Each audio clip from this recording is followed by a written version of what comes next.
तो 10,000 वर्ल्ड के पिछले एपिसोड में हमने देखा कि मोबी हेडमास्टर से बोलता है मैं यहाँ पर लिनफेंग को मारकर उससे क्विनसाओ की मौत का बदला लेने के लिए आया हूँ। जो सुनकर वहाँ मौजूद सभी डिसाइपल परेशान हो जाते हैं। तभी हेडमास्टर बोलते हैं जब तक मैं यहाँ पर मौजूद हूँ तुम लिनफेंग को छू भी नहीं सकते हो। और अब हेडमास्टर और मोबी उस जगह पर फाइट करने लगते हैं। तभी मोबी रुकते हुए बोलता है तो तुम इस तरह नहीं मानोगे, अब मैं तुम्हें डिस्ट्रॉय कर दूंगा।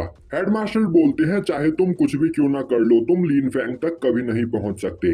तभी मोबी अपने स्पिरिचुअल बीस्ट को एक ड्रैगन में चेंज कर देता है। अब उस ड्रैगन को देखकर सभी लोग हैरान हो जाते हैं। और तभी हेडमास्टर बाकी के सभी स्वॉर्ड मास्टर के साथ मिलकर हेवेनली स्वॉर्ड सेक्ट के ऊपर मौजूद बैरियर को एक्टिवेट कर देते हैं। पर वहां मौजूद सभी डिसाइपल्स उस ड्रैगन के ऑरा प्रेशर से दूर जाकर गिरते हैं।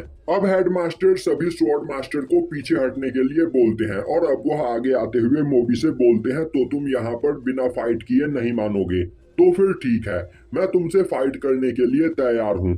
तभी मोबी बोलता है तुम्हें अपनी पावर्स पर बहुत ही ज्यादा घमंड है पर तुम मेरे अटैक्स का सामना नहीं कर सकते हो।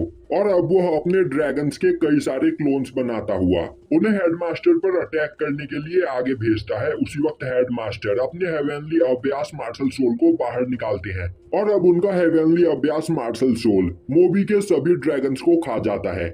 यह देखकर मोबी हैरान हो जाता है पर ज्यादा पावर कंज्यूम करने की वजह से हेडमास्टर का मार्शल सोल भी वहां पर डिस्ट्रॉय हो जाता है। अब मोबी अपने कई सारे क्लोन्स बनाते हुए उन्हें हेडमास्टर पर अटैक करने के लिए आगे भेजता है, जिसे देखते ही हेडमास्टर अपने स्वॉर्ड को बाहर निकालते हुए उन सभी क्लोन्स के साथ फाइट करने लगते हैं। अब यह देखते ही वहां मौजूद सभी स्वॉर्ड मास्टर भी एक एक करके उन क्लोन्स को डिस्ट्रॉय करने लगते हैं।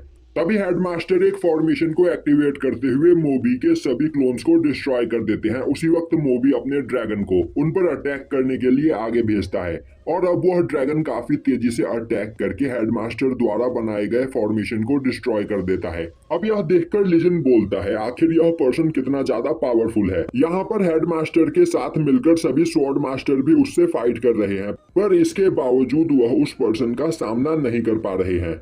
तभी जियानफेंग बोलता है यह पर्सन कोई नॉर्मल पर्सन नहीं है बल्कि यह स्पिरिचुअल मार्शल रेलम्बर है।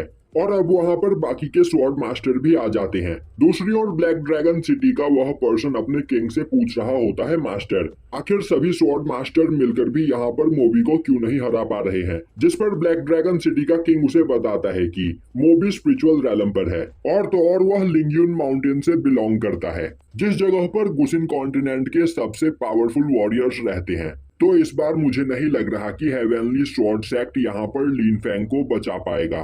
तभी मोबी बोलता है हेवेनली स्वॉर्ड सेक्ट के हेडमास्टर तुम मुझे नहीं हरा सकते क्योंकि अब तक मैंने बस अपनी 10% पावर का ही यूज किया है। और तभी मोबी के दो साथी उस जगह पर आ जाते हैं, जिन्हें देखते हुए मोबी बोलता है यह दोनों मार्क्समैन ही तुम्हारे पूरे हेवेनली स्वॉर्ड सेक्ट को डिस्ट्रॉय कर सकते हैं, तो मुझे यहाँ पर कुछ भी करने की जरूरत नहीं। और तभी वह दोनों मार्क्समैन उन पर अटैक करने के लिए आगे बढ़ते हैं, जिन्हें देखते ही दो स्वॉर्ड मास्टर आगे आते हुए उन मार्क्समैन से फाइट करने लगते हैं।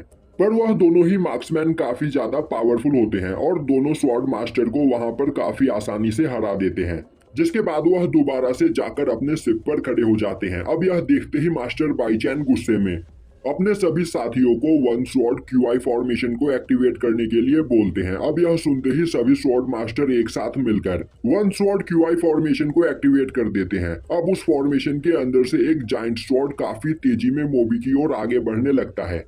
तभी मोबी अपने ड्रैगन को उस स्वॉर्ड की ओर आगे भेजता है और अब मोबी का ड्रैगन काफी तेजी से जाते हुए उस जाइंट स्वॉर्ड पर अटैक करके उसे डिस्ट्रॉय कर देता है। अब इससे वहां पर सभी स्वॉर्ड मास्टर घायल हो जाते हैं। वहीं पर हेडमास्टर की भी हालत खराब होती है और अब हेडमास्टर बोलते हैं हमने यहाँ पर अपनी पूरी पावर का यूज कर लिया है पर हम मोबी को एक भी बार हिट नहीं कर पाए, तो अब हमारे पास यहाँ पर बस एक ही रास्ता बचा है, हमें हमारे एंसेस्ट्रल डोर टेक्निक का यूज करना होगा। और यह बोलते हुए वह अपने पास से एक जेड को बाहर निकालते हैं। तभी वहां पर काफी तेजी में एक ओल्ड मैन आता हुआ उस जाइंट ड्रैगन पर अटैक करके उसे डिस्ट्रॉय कर देता है। अब यह देखकर मोबी के साथ मौजूद सभी मार्क्समैन काफी ज्यादा हैरान होते हैं और तभी सभी स्वॉर्ड मास्टर देखते हैं कि उस जगह पर हेवेनली स्वॉर्ड सेक्ट के 3 एल्डर आ चुके होते हैं, जिन्हें देखकर वह सभी काफी ज्यादा खुश होते हैं और यहीं पर यह एपिसोड खत्म हो जाता है।